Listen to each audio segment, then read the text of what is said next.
Um, so the test number 3, it's going to be online. It doesn't wait as much. You have to look at the syllabus, I forgot, but it's online. So I will open a window, not during time, class time. I will open a window, like a 4 hours window, so you have plenty of time. Otherwise, I'm going to get email. I have my job, I have this, I have that. So 4 hours window for a 20 minutes test, and it will be at night, okay? It's in the syllabus. But I will get back to that. And then we have the final. So the final is not cumulative. I make it easy on you. It's not cumulative. It will be whatever will be covered between test 3 and the end. The date of the final has been pushed on us. Okay, I don't decide. I think it's going to be the Monday of the final week. And instead of being at 9:45, I will do it at 10 a.m. I think it's at 9:45. Okay, that said, let's keep going. So we stopped here at the moon, and at the moon with an uppercase here. And we talked about tides. And right now, I mean, last week it was the king tides. For those who like to scuba dive, it was not a good time, right? So king tides. So the tides, it's because the moon is pulling on us, right? It's pulling on the ocean. And it's also because you have a centrifugal force. So if you're interested, I can explain to you in more details. Otherwise, just remember it's because the moon is pulling on us. So twice a month, during the full moon and the new moon, you see the earth, the moon, and the sun are aligned. So because they are aligned, you get more pull, um, not only from the moon, but from the sun. So it's a compounding effect, right? The sun is pulling, the moon is pulling all together. So it means you're going to have very high tides. So these are called spring tides and neap tides, happen twice a month. It has nothing to do with spring. It's just that twice a month we have the new moon and the full moon, which means they are aligned. Okay, so those are aligned here, the sun and moon and the earth. So you have very high tides. Otherwise, you have 2 tides per day, low tide and high tide. And if you want to go snorkeling, you know that you have to go 10 minutes before high tide, right? So that means you can download the app. So anyway, if in addition to that, the moon is super close to the earth, you get what is called a supermoon. So that will be the king tide. Not only those 3 are aligned, but in addition to that, the moon is very close to us. And it's a disaster. It could be a disaster in Florida. Like if you go to Olita Park, you see fishes on the trail because it goes so high. Okay, so that's for the tides. Some places have very dramatic tides, so it can go really, really up or high. See, like here, I think it was like Massachusetts. Massachusetts, they have very high and low tide. Connecticut looks like Connecticut. I don't know, but you see, it could be very dramatic. Like there is a place in France. It's called Saint-Michel, Mont Saint-Michel, and the tide go that's what they say, as fast as a horse galloping. So I mean, you have to be prepared and you have to be very careful. So anyway, that's all I have to say about tides. And then sometimes the moon seems very big, but it's not that it's going to fall on Earth. It's mostly illusion, right? It's a moon illusion when it's very close to the horizon. In addition to that, when it's very close to Earth, then it looks like a supermoon. Supermoon is when the moon is very close to Earth. So let's see. Here we have so blue moon. So blue moon, there is a song, Frank Sinatra, right? Blue moon that came back came back among young people because of the video game Fallout, right? If you play Fallout, they have this song over and over again, Blue Moon, and all of a sudden all those kids, they put the song back uh, around us.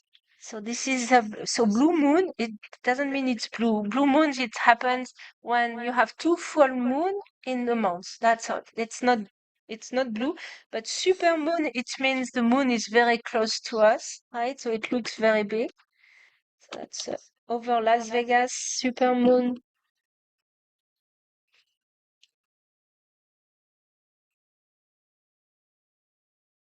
So it looks like huge.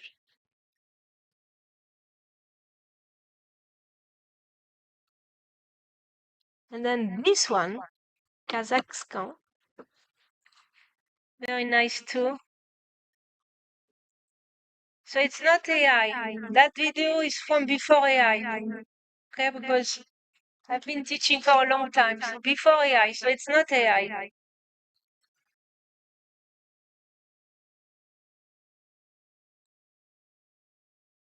Okay, what else? Yes.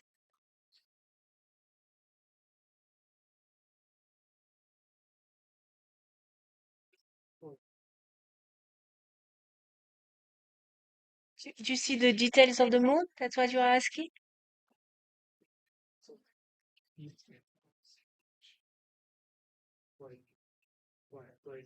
Yeah, but because they have a telescope, very good resolution. They have a very good resolution. Did you get the telescope, by the way? I just got a response from the seller yesterday. I'm still waiting on another response to Oh, see if I can get it.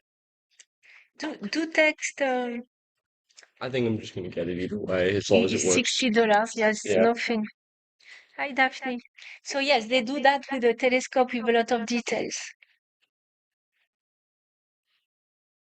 Okay, and then you have something called the Hunter Moon. So Hunter Moon, it's called like that. That's Miami, by the way. They used to call it this way because back then, at the end of the harvest season, okay, they will go hunting, and it was easy to hunt because you see the trees have no leaves, so you could hunt the animals more easily. So they call that the hunter moon. It's a beautiful moon. That was a picture taken in Miami. Yes, yes.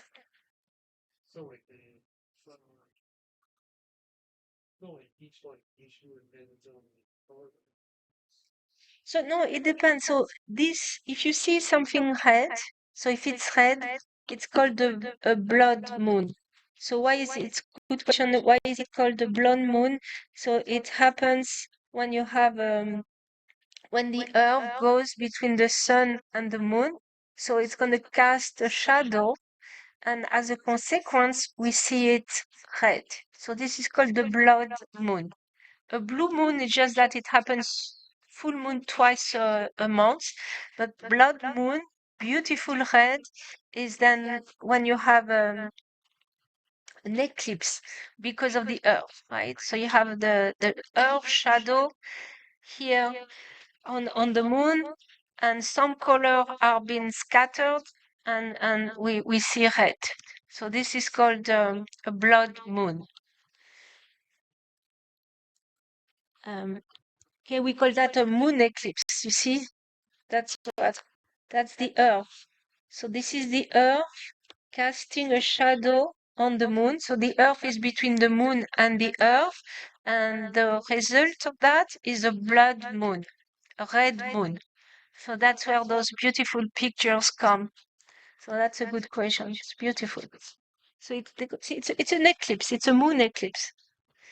Okay. Another thing here about the moon is that the moon is more like a double planet, okay, because it's so big relative to its planet.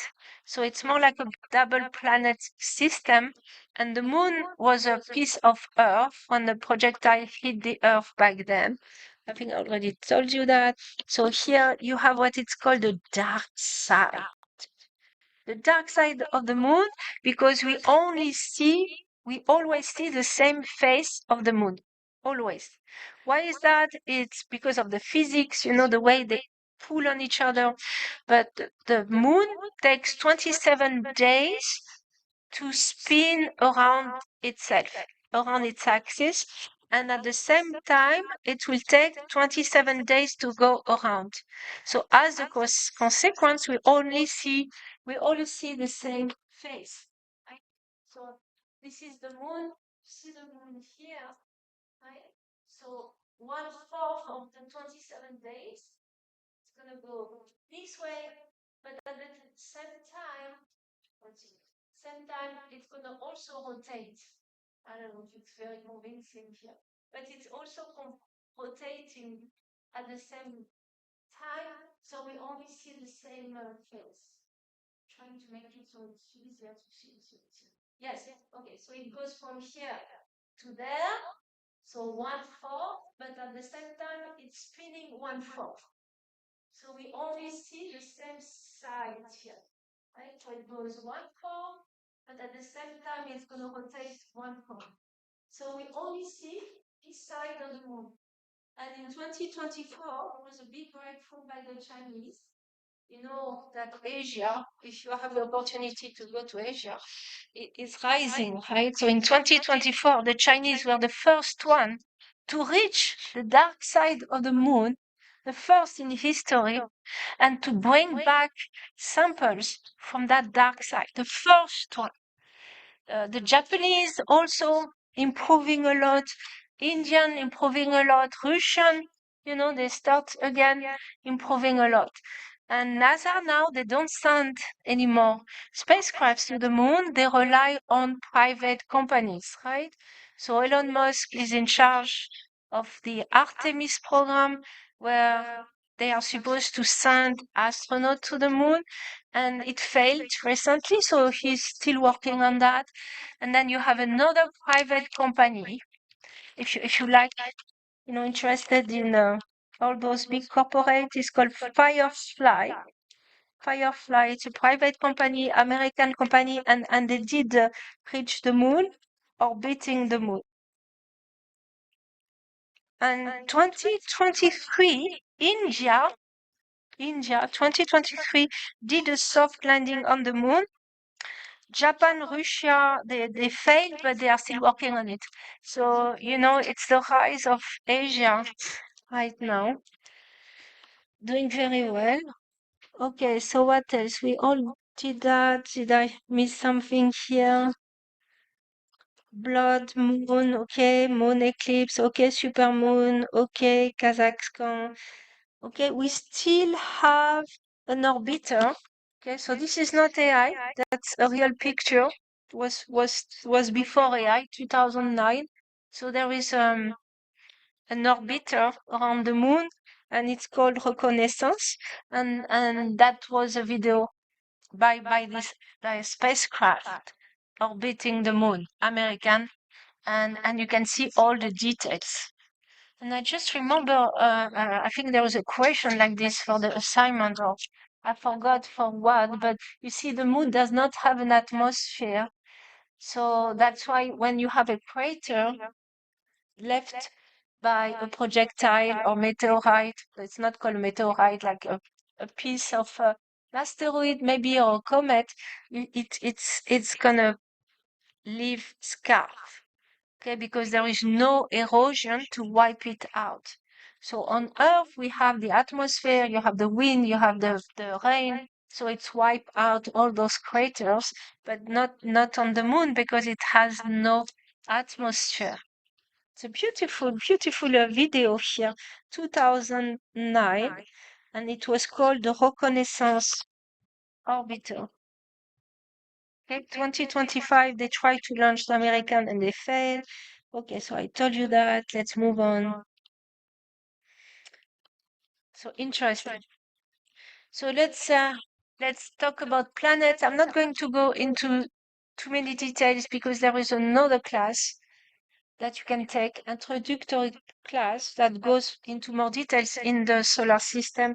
So Mercury is the closest planet here. it's not very pleasant to live on. Okay, during the day, it's 430 degrees Celsius. It's super extra cold.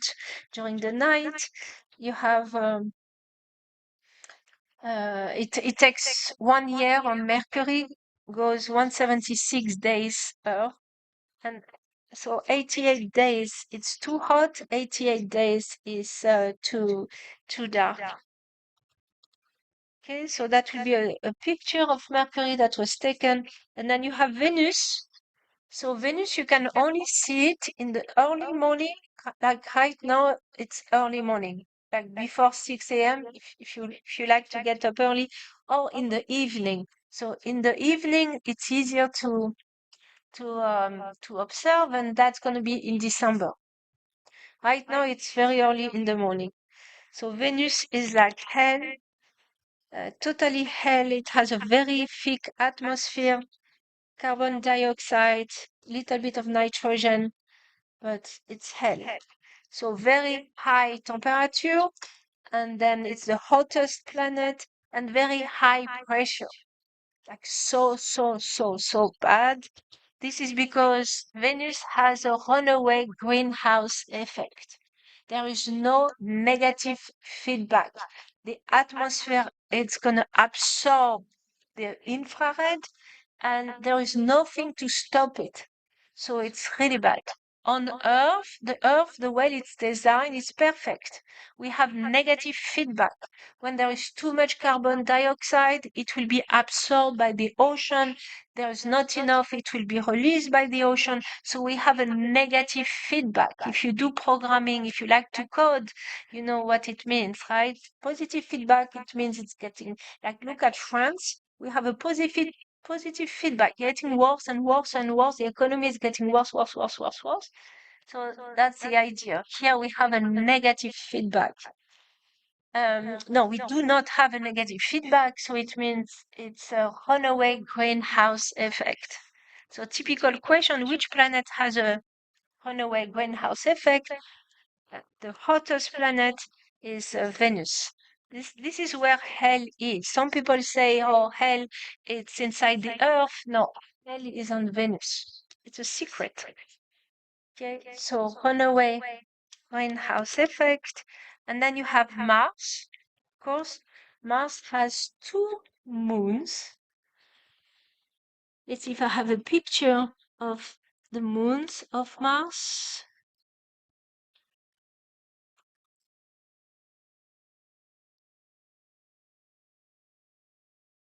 It's somewhere. Mars, okay? They look like potatoes. You can see that the moons of Mars are very small relative to the size of their planet. So Phobos and Deimos are the moons of Mars. Probably that they were passing by, and Mars was able to capture them because of gravity. Okay, so it has two moons here. Okay, it does have a thin atmosphere, very thin. And then about Mars, they are on Mars right now. So you have two robots on Mars. They are rovers, right? You have Perseverance since 2021 and Curiosity since 2012.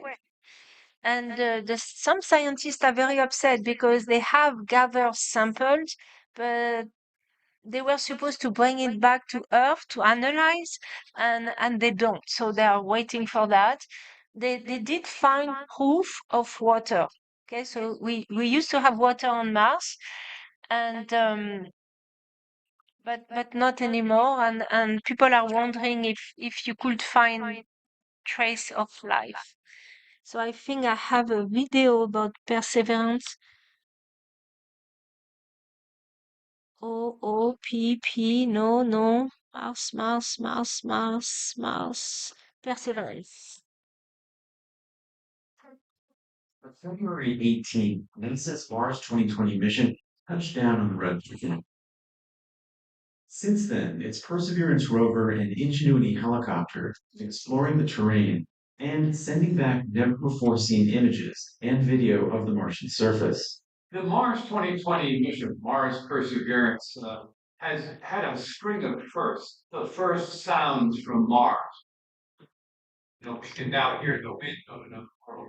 More practically, it is the first test of a new onboard navigation system that gives a rover on Mars greater independence, how it can guide itself around potential hazards. So we haven't just been driving, we've actually been continuing some of our tech demos. Jennifer Trosper is NASA's Perseverance project manager. She's been working on the mission for the past 7 years. We took along 2 technology demonstrations. One is an instrument called MOXIE that actually uses the carbon dioxide atmosphere and then produces oxygen. And then, of course, the other technology demonstration that we have been successful with is showing that you can fly helicopters on Mars. Now, after over 10 months on Mars, what have we learned from Perseverance and Ingenuity that we didn't know before? And are we any closer to figuring out if Mars has what NASA set out to find? Signs of ancient life.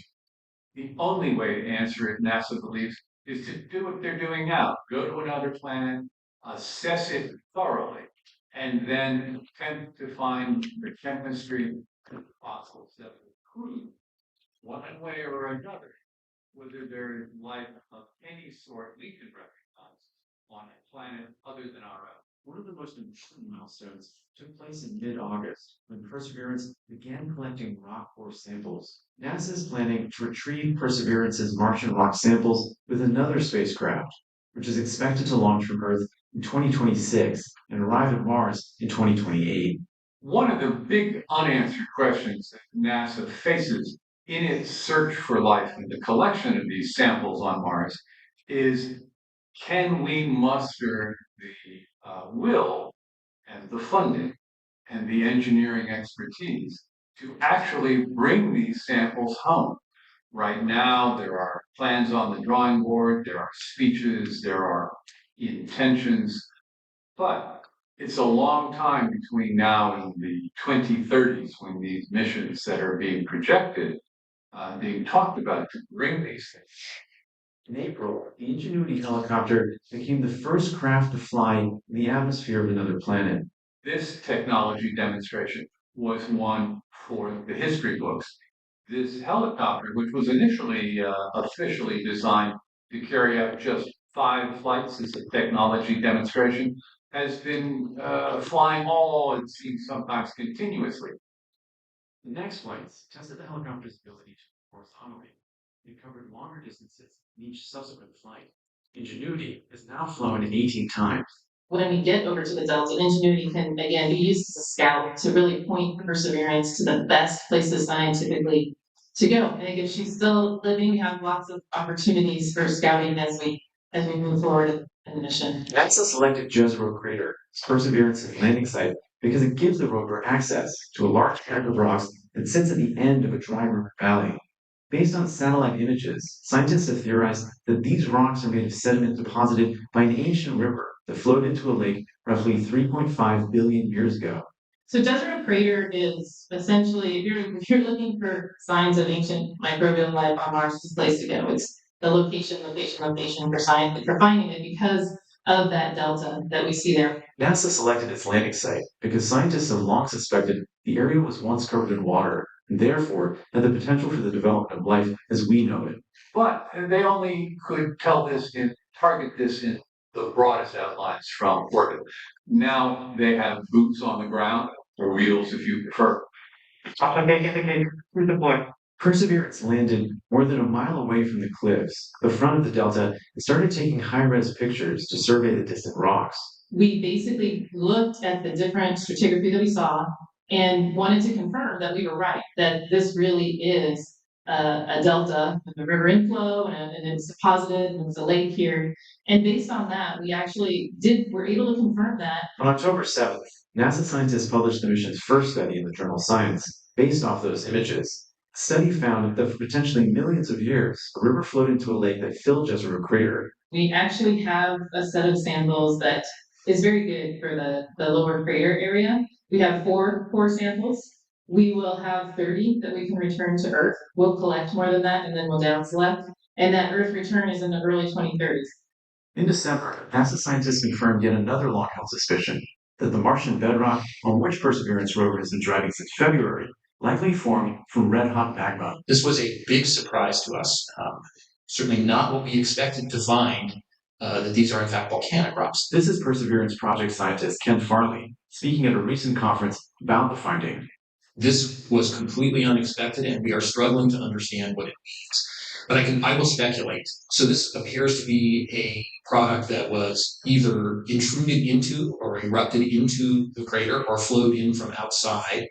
But we don't know exactly how that would work. Although it landed on the Martian surface in February, Perseverance's sample return mission has only really just started to get underway. Well, the core samples are the hard evidence, and I do mean hard evidence, of something that we have been speculating about for the longest time. We want to have some tangible evidence, something that we can put under a microscope, something that we can run genetic samples on.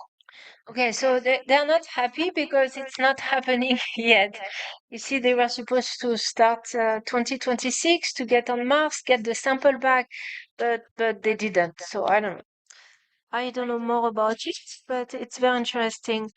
Oh, and there is a Chinese one. So the Chinese rover is super cute. Look at this one.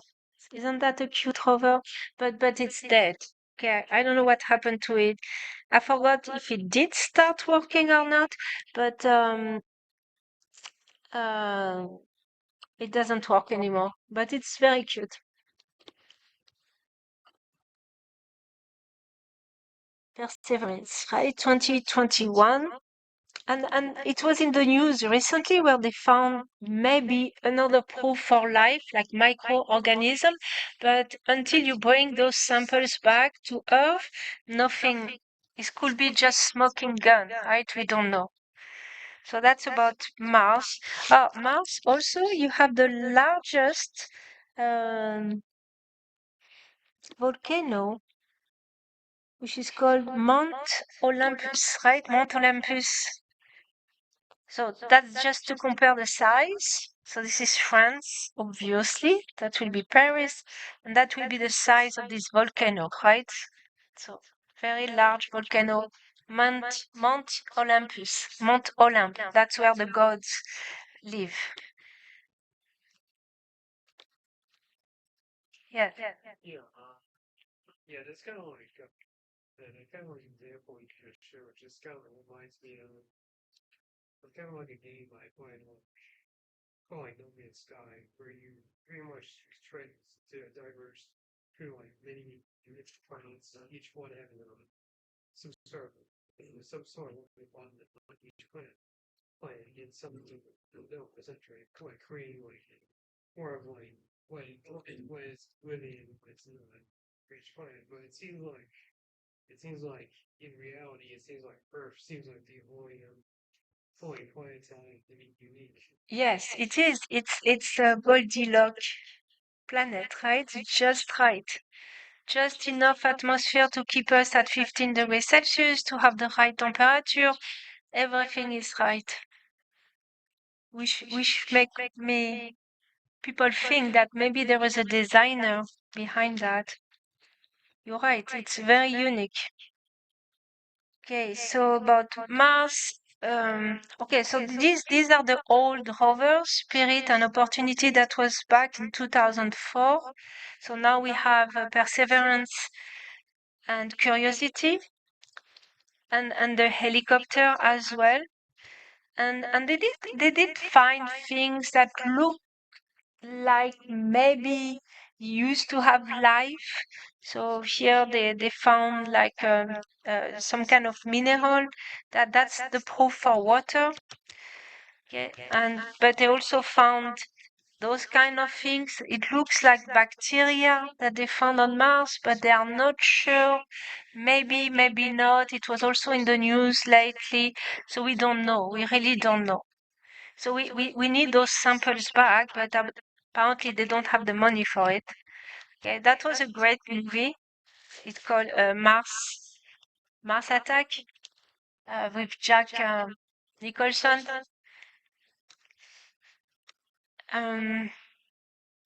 Yes. Okay. And okay. So also something very interesting. I don't know if you know about that or not. If you are in movies, you should know about. I'm sure you know about Orson Welles. He's a genius. It's a genius in the film industry.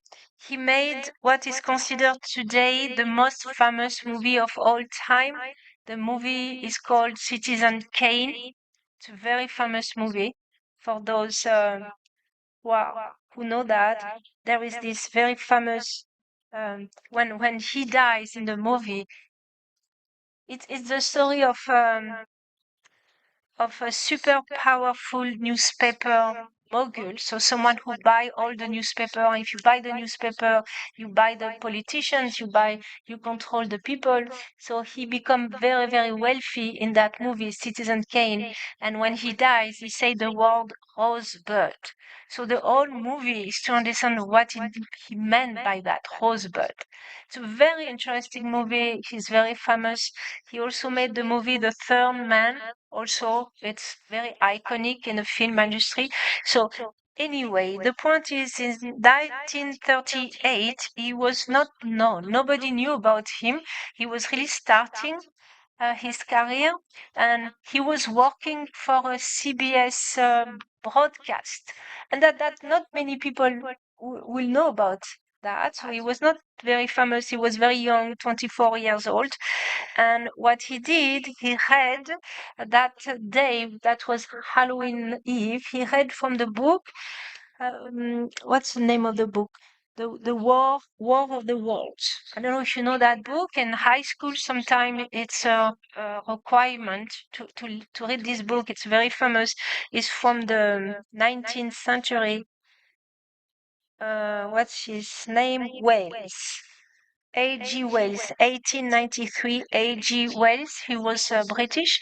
So in this book, the author Wells described the invasion of England by aliens, right? Aliens, they land in England and they start to kill people, and they kill all the people. And interestingly, in the story, in the book, it just happened the aliens, they had very high technology weapons, but they didn't have immunity against a virus, and that's how they get rid of the aliens. So anyway, so here he was reading from the book, but he was reading so well, and he said those aliens here, instead of landing in England, they were landing in New Jersey. But he was so convincing, he was reading so well, that he triggered like a panic attack, hysteria.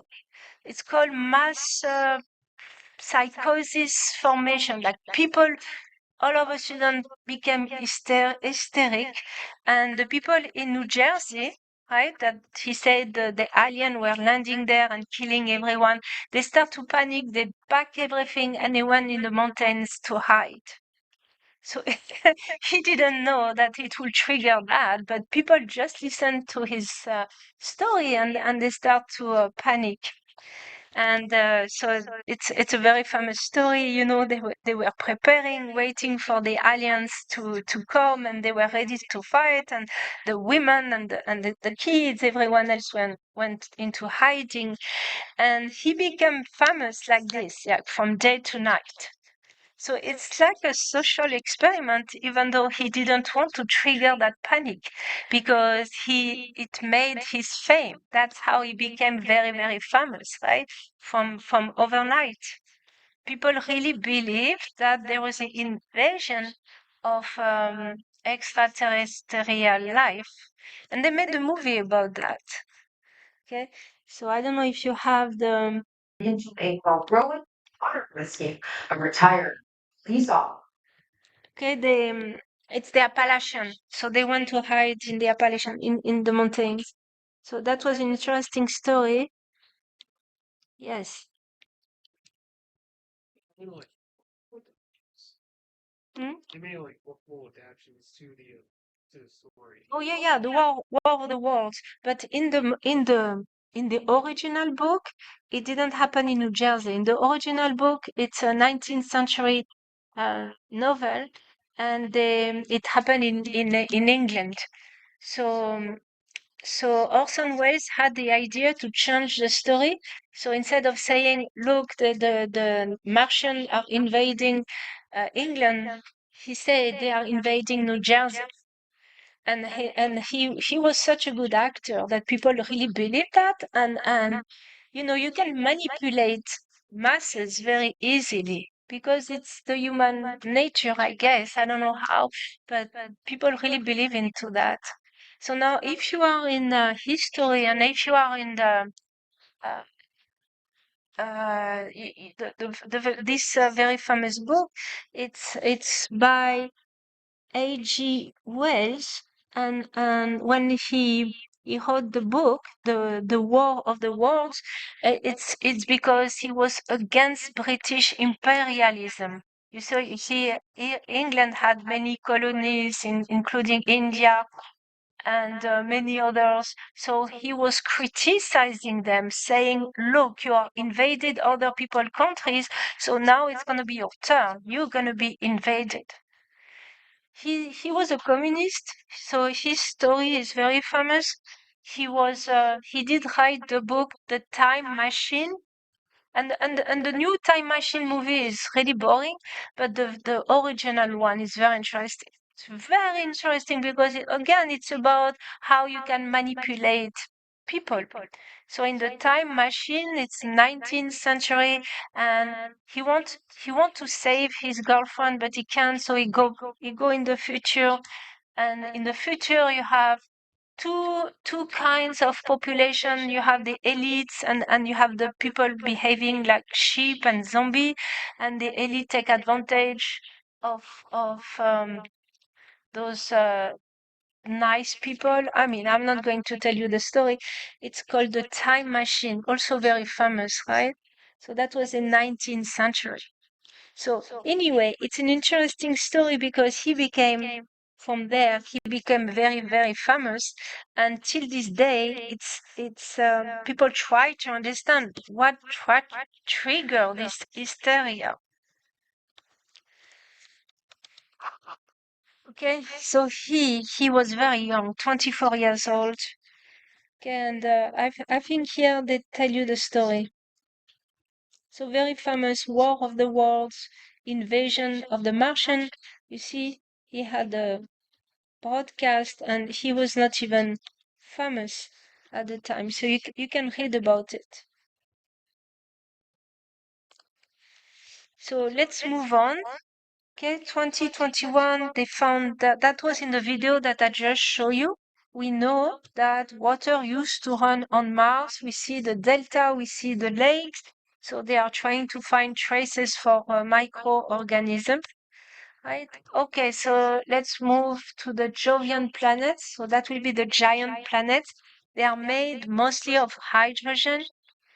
Okay, so gas, they are called the gaseous planets. So here you have the largest planet of all. That will be Jupiter, you see, relative to the Earth. You can place 10 Earths across Jupiter. You can see the relative size. Saturn, Uranus, Neptune, and I guess they kicked out Pluto. That was demoted. Okay. See, this is Jupiter. It has a heavy element core, liquid hydrogen, and liquid hydrogen there. Okay, so I'm not going to go into details too much. It has 4 moons. I mean, it has many, many moons, but these 4 are the most famous. They are the closest to Jupiter, and they are called the Galilean moons because it was Galileo who saw them for the first time. So you have Europa. Remember, there was a spacecraft. It's called Europa Clipper that's supposed to analyze the atmosphere, bring sensors there to see if it will be possible to have life under the ice that cover the ocean. And you have those 2 here. Okay, so Jupiter, okay. Jupiter moon, okay, you can read that on your own. The 4 moons, Galilean moons, okay. And then you have Saturn. Galileo again was the first one to see the rings of Saturn, even though he could not see the full rings. What he saw is like ears, right? Like two handles on the sides. Saturn, beautiful picture. So rings, they are not really rings, okay? So they are made of little chunks of ice orbiting. But since we are far away, we don't have a good resolution, so you cannot tell them apart, right? So you just see rings, but they are not really rings. Yeah. Sure. No, it's just kind of like I want you to take the asteroid rocks in the sky. The look of Saturn is like makes it teeny. It's not like the material is.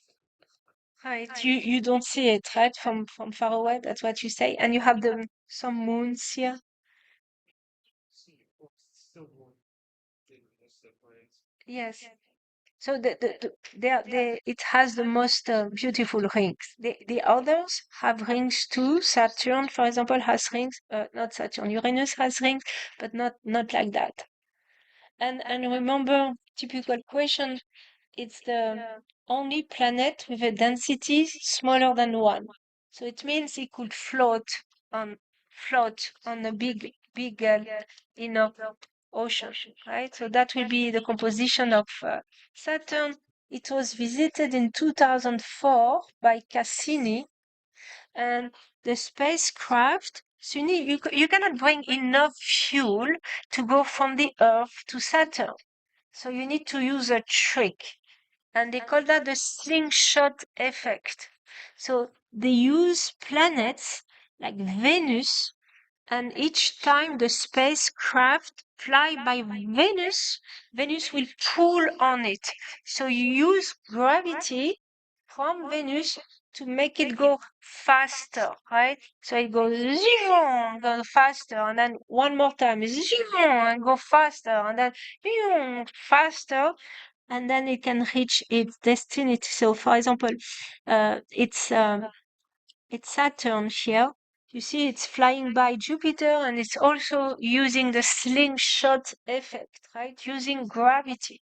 So Cassini is pulling on Jupiter.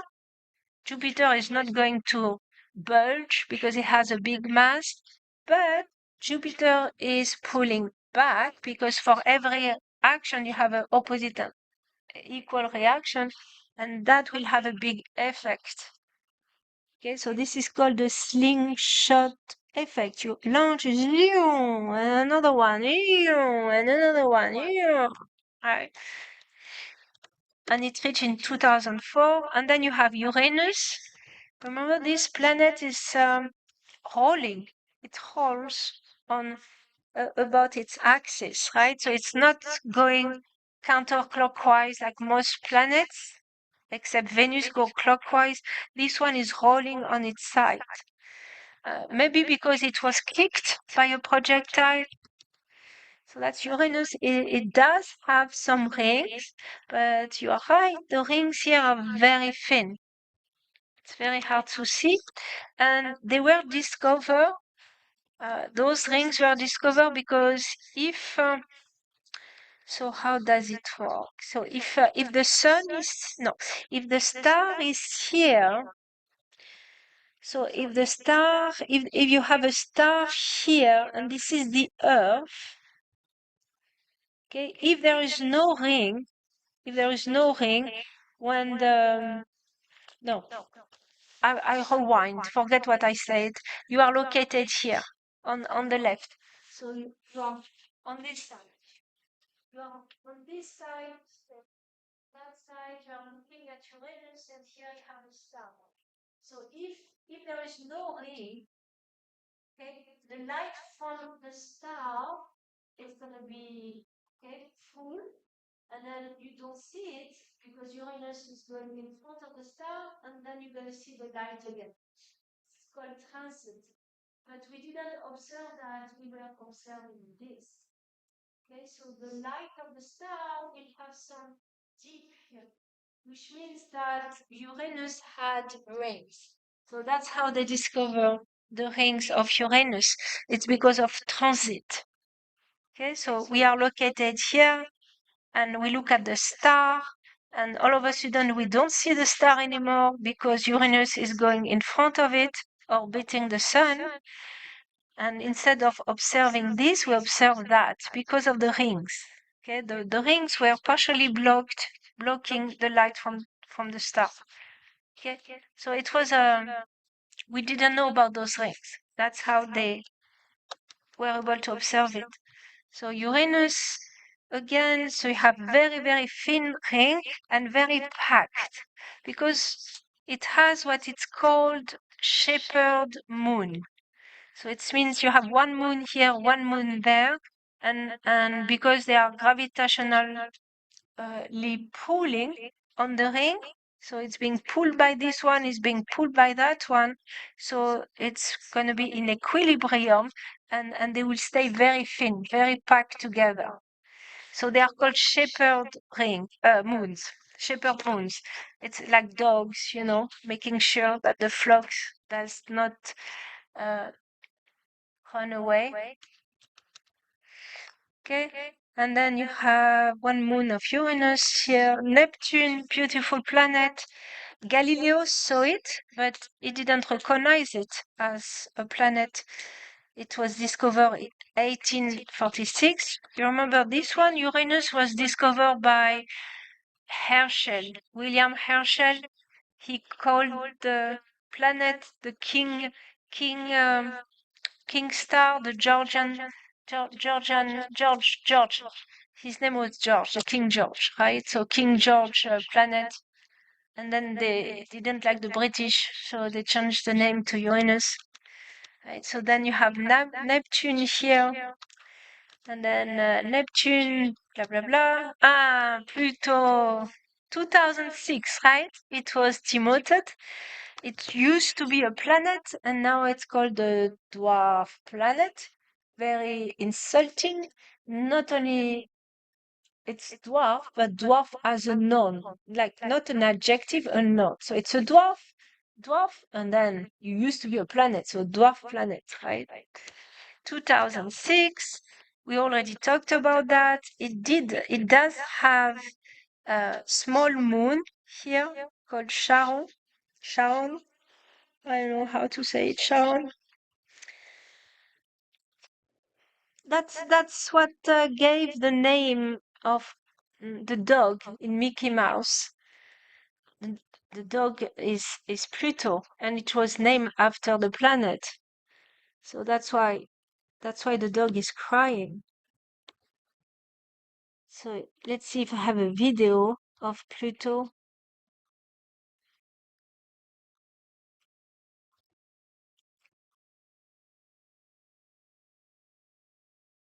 Oh, I'm not going to show you everything because it's long. 2015, NASA's New Horizons spacecraft made history when it successfully visited the remote icy dwarf planet Pluto. The incredible images it captured during the flyby stunned scientists and space fans, revealing a complex and diverse world covered in mountains, valleys, craters, and even a vast heart-shaped feature that may be hiding a deep, slushy ocean. For the first time ever, we got to see Pluto in all its frozen glory. But it's not just the presence of Pluto's magnificent heart that surprised scientists when they first studied the images. Across this frigid landscape, many other unexpected yet fascinating features have also been discovered. You're watching V101 Space. My name's Rob. If you enjoy my content, then remember to subscribe for much more to come. Before the New Horizons mission, we only had limited knowledge of Pluto's surface features. This was one of the best images taken by Hubble in 2002, showing a mottled orange, white-black world with a mysterious bright spot. Then, as New Horizons passed by the icy dwarf planet, it managed to capture some of the most spectacular views ever seen from space. By zooming in on this high-resolution image, we can discover many of Pluto's hidden features, some of which may surprise you, such as the discovery of a lake once flowed with a mysterious liquid. This unexpected lake can be found in a mountain range just to the west of Pluto's giant heart. It is about 20 miles wide, which is about 32 kilometers wide, and appears to now be frozen. However, evidence elsewhere on the dwarf planet suggests that it may have once been a lake flowing with a liquid. A surprising discovery, considering Pluto's surface temperature is around minus 230 degrees Celsius, which is minus 382 degrees Fahrenheit. Though it's not entirely clear what kind of liquid once filled this lake before freezing over, scientists believe it is probably liquid nitrogen. And it's not just here where liquid nitrogen could have once flowed. Hundreds of thousands of years ago, it may have once carved out riverbeds and crisscrossing gullies, as this amazing image shows. How liquid nitrogen can pool and flow on a freezing world billions of miles away from the sun is likely due to Pluto's surface temperatures and pressures fluctuating as it gets closer to the sun, warming the dwarf planet just enough to mess with nitrogen ice, driving it from a frozen solid into a gas. But occasionally, the conditions must be just right for the nitrogen to become a liquid as well, causing these surprising features that no one expected. One of the most interesting features on Pluto is its hazy atmosphere, as this stunning true color image reveals. The gas in Pluto's atmosphere is very different from Earth's, however. To start with, it is very thin, more than 80,000 times less, and is thought to be created when surface ice is vaporized by the sun's light.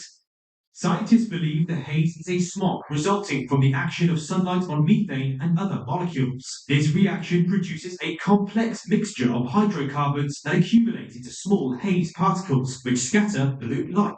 As they settle down through the atmosphere, the haze particles form numerous intricate horizontal layers that extend to altitudes of over 120 miles, which is over 200 kilometers. As Pluto moves away from the Sun, however, on its 248 Earth-year orbit, it is thought that its atmosphere freezes, possibly falling a type of snow to the surface, creating a layer of frozen material. Whether this snow falls as grains or snowflakes like here on Earth is a mystery. It may even be accompanied by fierce winds, such as a blizzard, or it may just resemble a light snowfall under a bitter, cold haze. In some regions, such as the heart-shaped feature named Tombar Regio, it appears that we can see a layer of nitrogen. Okay, so if you're interested, maybe I will send you a post of this video. It's called, oh, you see here, it's called Pluto really is a weird places. You can see the titles if you're interested to watch that on your own. I'm going to stop because there is a pop quiz and